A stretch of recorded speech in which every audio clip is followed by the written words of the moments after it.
A continuación, Neurología al Día. Clasificación A. Apto para todo público.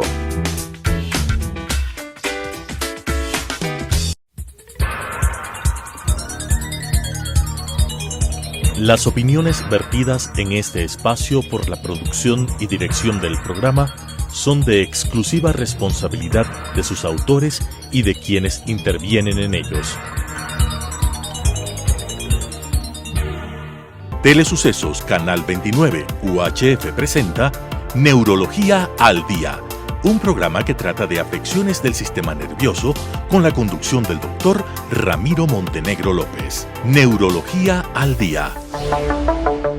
Buenas tardes, tengo mucho gusto de saludar a la teleaudiencia de Telesucesos y les doy la bienvenida a este su programa, la Neurología al Día.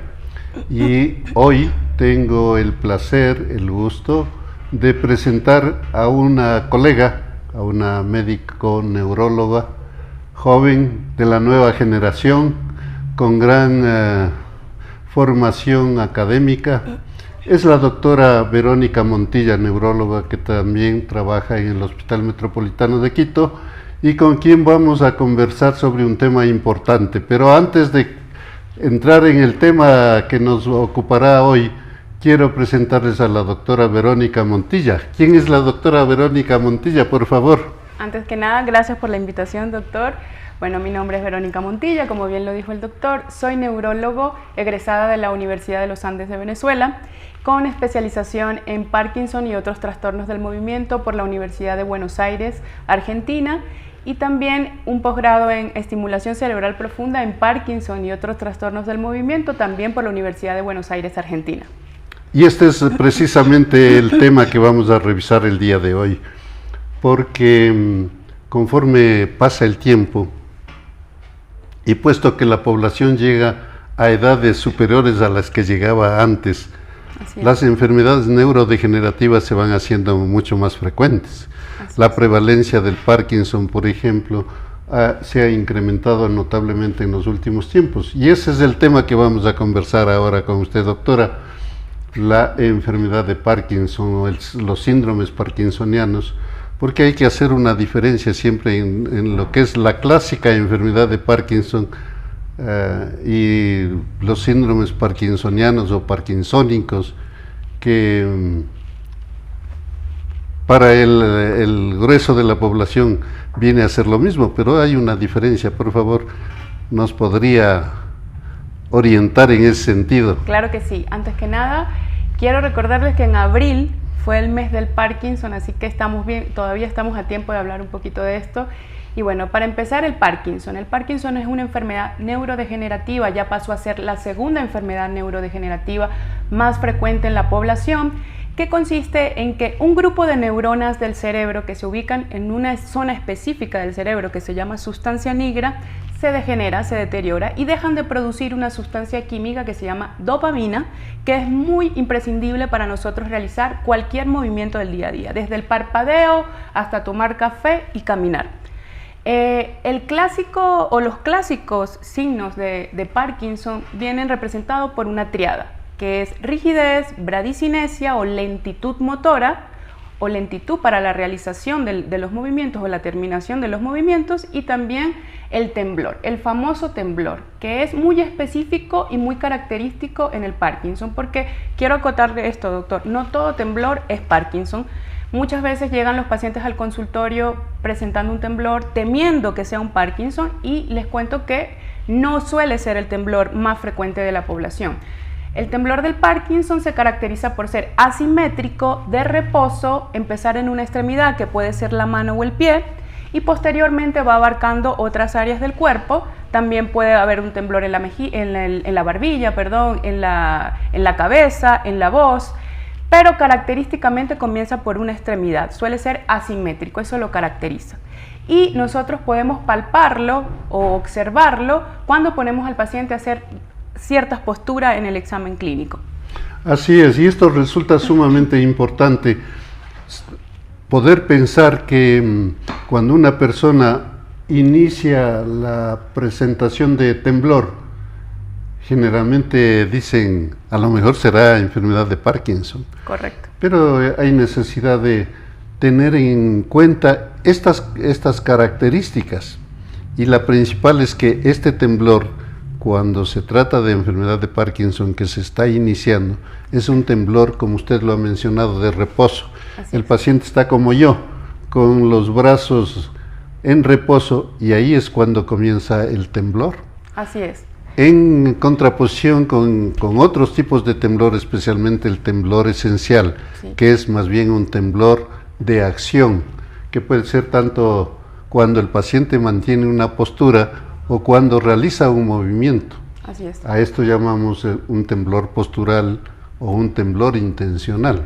Y eso es sumamente importante porque hay una diferencia enorme entre lo que es temblor esencial y lo que es temblor como parte del Parkinson. Así es, doctor, así es. Y además también decirles que no todos los pacientes con enfermedad de Parkinson pueden presentar temblor. El 20% no Así tienen es, temblor. correcto. Muchos Parkinson no tiemblan. Eso es algo importante. La característica que debe estar sí o sí para nosotros decir que es un diagnóstico de Parkinson es la lentitud y la torpeza al realizar el movimiento.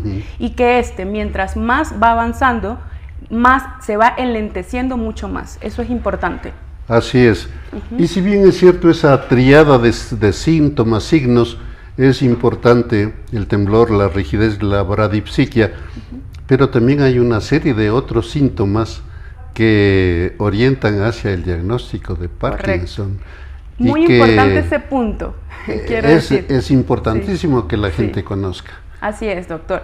Muy importante este punto que está mencionando el doctor, porque muchos síntomas, de hecho, los más incapacitantes manifestados por un paciente no son síntomas motores. Quiero decir que no todos los Parkinson se van a desarrollar como dice el internet o los libros. Hay muchos subtipos de Parkinson y existen fenotipos motores muy benignos, es decir, que evolucionan de forma muy lenta y que el paciente generalmente logra hacer sus actividades con muy poco requerimiento de medicamento. Pero los síntomas en estos pacientes puede que los síntomas más incapacitantes no sean los motores, sino los signos no motores. Por ejemplo, la depresión, la ansiedad, los trastornos del sueño. Por ejemplo, un paciente que tiene pesadillas en la noche, que habla dormido, que se mueve, que tiembla, que incluso llega a golpear bruscamente a su pareja sin querer hacerlo, ¿sí? Y además también la constipación es otro síntoma no motor, dentro de otros la cialorrea, que es el exceso o el escape de saliva por la boca. La seborrea. Así es. Dolor, calambres nocturnos o a primera hora de la mañana, el famoso pie estriado de la mañana en el paciente con Parkinson, que se caracteriza específicamente por la ausencia de la dopamina a primeras horas de la mañana, etcétera. Así que muchos de estos síntomas que son bastante... ¿Sí? De ahí que es importantísimo que la gente, cuando empiece a tener alguna de estas molestias, vaya directamente al neurólogo. Así es. Porque hay algunos de estos síntomas que si son vistos por un médico no especialista, pues, se le pueden escapar y también pueden hacer escapar el diagnóstico. Exacto. Es sumamente importante que la gente conozca de estos temas. Y hablando del dolor específicamente, al parecer el dolor es uno de los principales síntomas de inicio del Parkinson, que puede adelantarse en mucho tiempo a la presencia del temblor o de la rigidez. Excelente y sobre punto. todo el dolor de la espalda. Muy bien, ¿No es la cierto? espalda y el hombro. El hombro doloroso suele ser un síntoma premonitorio del Parkinson. Muchos pacientes empiezan con un dolor en la espalda o en el hombro, generalmente es asimétrico, que más que todo se da por la rigidez que ese paciente viene presentando, y muchas veces van a traumatólogos, a otros médicos, les pueden incluso dar diagnósticos errados, problemas del manguito rotador, tendinitis, y resulta que es un inicio de enfermedad de Parkinson. Por la rigidez. Correcto. Y aparte de toda esta sintomatología que es tan variada, también en muchos de ellos se produce un deterioro progresivo, un deterioro cognitivo progresivo. Ya, sí. En mi experiencia particularmente, la casuística dice que aproximadamente un 10 o un 15% de los pacientes a lo largo de la enfermedad de Parkinson van a tener un deterioro cognitivo que puede variar de estadio, puede ser leve, moderado o severo, ¿sí? Yo en mi experiencia he tenido muy pocos pacientes con deterioro cognitivo, pero sí se da, generalmente en etapas muy avanzadas de la enfermedad, cuando el paciente además ya trae algún factor predisponente y además no tiene un buen seguimiento ni se inició la terapia farmacológica a tiempo, pero sí es posible que esto se dé. Y a propósito del tema farmacológico, ¿podríamos decir entonces que los síndromes parkinsonianos, la enfermedad de Parkinson, es una enfermedad que se produce en cierto modo por la falta de un combustible? Así es.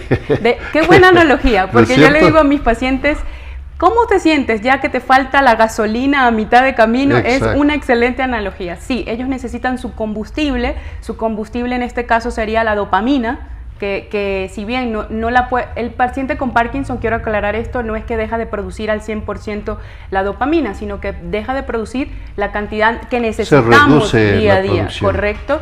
Y esa cantidad de dopamina que no es producida por nuestro cerebro es restituida por la levodopa, que es el fármaco gold estándar para nosotros tratar al paciente, y lo sigue siendo a pesar de que hay muchos estudios para determinar nuevos fármacos. No se ha dejado de emplear la levodopa como el gold estándar para tratar la enfermedad de Parkinson. Entonces yo siempre les hago esa comparación. Te hace falta la dopamina es la levodopa y la levodopa es su combustible, así es. Sí, pero si bien es cierto que este combustible que echa a andar el motor, que además de eso regula el movimiento, correcto, también es parte de una alteración un poco mayor en relación con los neurotransmisores. Así es. Hay otros que también están alterados. Correcto. De ahí que es necesario en algunas ocasiones combinar la dopamina con otra medicación.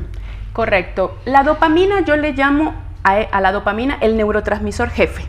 Él es el jefe, claro, de todos.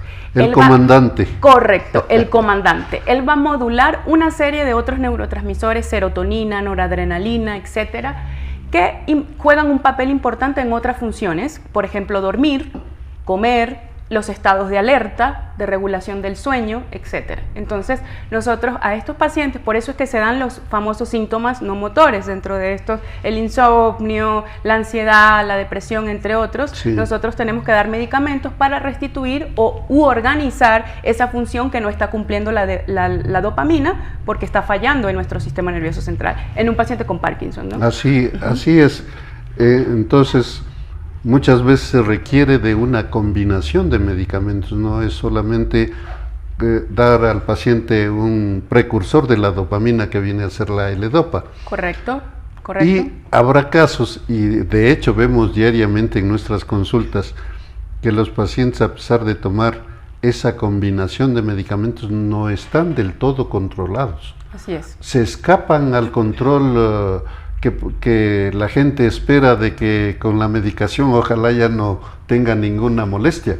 Sí. Eso no es posible en muchos casos, y hay algunos de ellos que probablemente requerirán de tratamientos ya no solamente medicamentosos, sino tratamientos quirúrgicos. ¿Cómo seleccionamos al paciente para un posible tratamiento quirúrgico? Sí, muy buena pregunta también. Antes se tenía la idea de que al agotar el recurso farmacológico, ¿sí? Ahora se sabe, los nuevos estudios dicen que no es necesario dar una terapia quirúrgica al inicio del tratamiento, pero tampoco cuando agotamos el recurso farmacológico, porque necesitamos una fibra dopaminérgica que todavía esté bastante productiva, ¿sí? En este caso, un paciente que responda bien a la levodopa. De hecho, uno de los criterios para que nosotros avancemos a la selección de ese candidato es que el paciente haga un test de levodopa en el que tiene que rendir más del 30 o al 40% antes y después de la toma de la medicación. Sí. Entonces ya no es necesariamente aquel paciente en donde ya estábamos agotando el recurso farmacológico, ahora antes de ese tiempo. Nosotros podríamos hablar de un paciente que tenga fluctuaciones motoras, llámese fluctuaciones motoras a estos pacientes que, a pesar de que toman la medicación, como usted bien lo dijo, son aquellos que a mitad de camino ya necesitan tomar más medicación o que pasen a estadios disquinéticos producidos por la levodopa, es decir, movimientos excesivos como un efecto secundario de la toma de la levodopa. Entonces ya estos pacientes, cuando no podemos encontrar ese punto intermedio en donde el paciente está bien farmacológicamente y sin disquinesias, ya es un excelente candidato, pero tiene que pasar una serie de filtros para nosotros poder seleccionarlos. Es muy importante decir que no todos los pacientes son candidatos a estimulación cerebral profunda y que el éxito de la estimulación cerebral profunda se basa en la excelente selección del candidato. Claro. Así es. Y cuando un paciente ha sido sometido a cirugía, ¿dejará de tomar la dopamina, la L-dopa? No, no siempre. Esa es una cosa sumamente importante, siempre. Porque la gente espera, ya me operé, entonces voy a estar perfecto y por fin voy a dejar de tomar la medicación. De hecho, yo a todos mis pacientes les hablo de expectativas reales. Nosotros con la cirugía, que consiste en la colocación de 2 electrodos que van directa a ciertos núcleos específicos. Esos núcleos se van a elegir dependiendo del síntoma preponderante en el paciente con Parkinson. Nosotros elegimos ese candidato y les tenemos que hablar claro. No vamos a curar su enfermedad, pero vamos a modular los síntomas más discapacitantes o incapacitantes del paciente, ¿sí? Entonces hay que hablarles claro en este sentido y decirles qué tanto pueden mejorar y que no todo paciente va a requerir, o antes se pensaba de que a todos les íbamos a disminuir, incluso hasta sacarle la medicación. Falso. Muchas veces se requiere una coordinación específica entre fármacos y terapia quirúrgica. ¿A algunos les podemos reducir la dosis? Sí. ¿A todos podemos hacerlo? No. Entonces es dependiendo del síntoma. También hablando de que el Parkinson es una enfermedad heterogénea y que además tiene otros síntomas que también pueden mejorar con la levodopa. Así que es muy importante conversar con ellos de eso. Yo suelo decirles a los pacientes de Parkinson que en la medicina en general, la gran mayoría de enfermedades requieren de reposo. Así es. Y digo que en el Parkinson más bien de lo que se necesita es de activarse. Les suelo decir, cojan la escoba y limpien la casa, no por obligación, sino por darle un ejercicio a ese paciente parkinsoniano. Es sumamente importante la actividad física en el Parkinson. Doctor, ¿verdad? Usted hoy está dando en todos los puntos claves, así que esa pregunta también es súper importante para nuestros pacientes. Les quiero decir que hace poco estuvimos en un congreso de la Academia Americana de Neurología y me quedé sorprendida de que todas las charlas al final hablaban de terapia física y lo ponían grande, y que de hecho representa una mejoría de hasta el 50% combinado, por supuesto, con la terapia farmacológica. Así que es muy importante, no solo, como dice el doctor, hacer cosas y estar activos en la casa, sino llevar una terapia específica dirigida a pacientes con Parkinson. Una gimnasia específica. Correcto. No toda la fisioterapia va dirigida a pacientes con Parkinson. Si bien siempre es importante una terapia física integral, nosotros tenemos que hacer ejercicios dirigidos a los pacientes con Parkinson. Esto es muy importante y recomendaban entre 3 a 5 sesiones semanales. Yo a mis pacientes les digo, entiendo que a veces no pueden ir todos los días por diversas razones, pero aunque sea una vez por semana es importante hacerlo, ¿sí? Y que ellos copien estos ejercicios en la casa. Pero hay digamos, una rutina de ejercicios diarios para el paciente que lo puede hacer en su domicilio, porque hay a veces dificultades para trasladarse a otro sitio a hacer esa terapia, pero resultaría prácticamente una obligación nuestra orientar para que el paciente ya instale su actividad física en su propio domicilio, porque hay que insistir que eso es sumamente importante, primero para activar su motricidad y segundo para impedir un progreso de la enfermedad. Así es sumamente importante. Por ejemplo, está científicamente comprobado que los diferentes ejercicios en caminadoras pueden mejorar muchísimo el congelamiento de la marcha. Ya hay libros, terapias probadas en poblaciones grandes de pacientes en donde se ha observado que definitivamente la terapia física les aporta un beneficio de hasta el 50%, así que muchos de los que son incrédulos de que la terapia física puede ayudarles, créanlo porque es así. Yo a todos les recomiendo. Y como estamos conversando en este tema tan apasionante que es la enfermedad para nosotros y lastimosamente penosa para los pacientes, es necesario también referirse a otros aspectos. Y uno de esos aspectos que me ha preocupado y que en cierto modo yo estoy en contra, es de la creación de los grupos de pacientes parkinsonianos. ¿Usted qué opina acerca de eso? Tiene sus pros y sus contras. Vamos a hablar solo de los pros ahora. Tengo pacientes que han creado grupos que son pacientes que están familiarizados con la enfermedad y muchas veces no son solo pacientes sino cuidadores. Entonces esto sirve para que ellos tengan conocimientos de muchas terapias, se organicen en búsqueda de alternativas que tengan un mejor costo o que sea un costo alcanzable para ellos. Muchas veces hacen retroalimentación, se apoyan entre ellos, así que yo creo que en teoría no sería sería bueno que tengamos este tipo de organizaciones siempre y cuando sea en pro del paciente y su cuidador y ya no sean con otras afinidades políticas u otras cosas, pero siempre y cuando sea sin fines de lucro y todo sea en pro del paciente, yo creo que es muy beneficioso para ellos.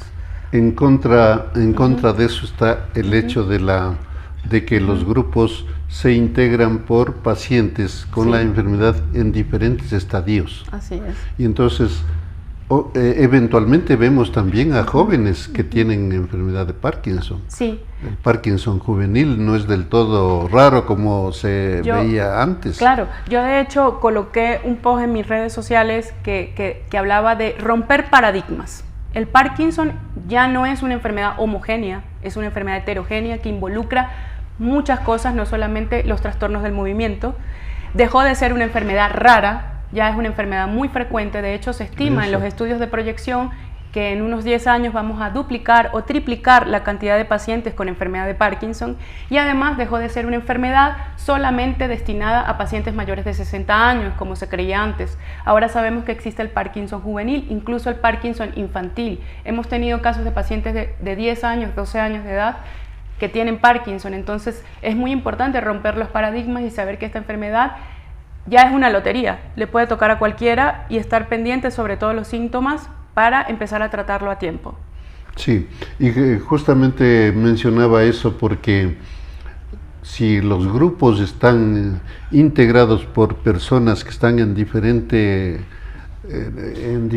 época de la evolución, los jóvenes pueden ver cómo está el paciente anciano con Parkinson, y eso te causa ansiedad. Sí. Y por eso digo yo no estoy de acuerdo.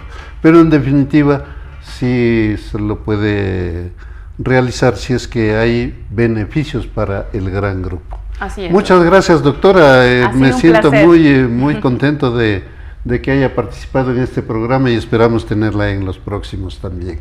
Y a ustedes muchísimas gracias y buenas tardes.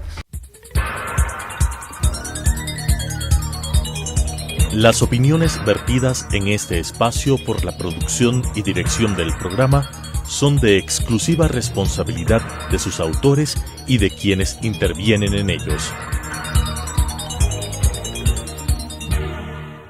Telesucesos Canal 29 UHF presentó Neurología al Día, un programa que trata de afecciones del sistema nervioso con la conducción del doctor Ramiro Montenegro López. Neurología al Día.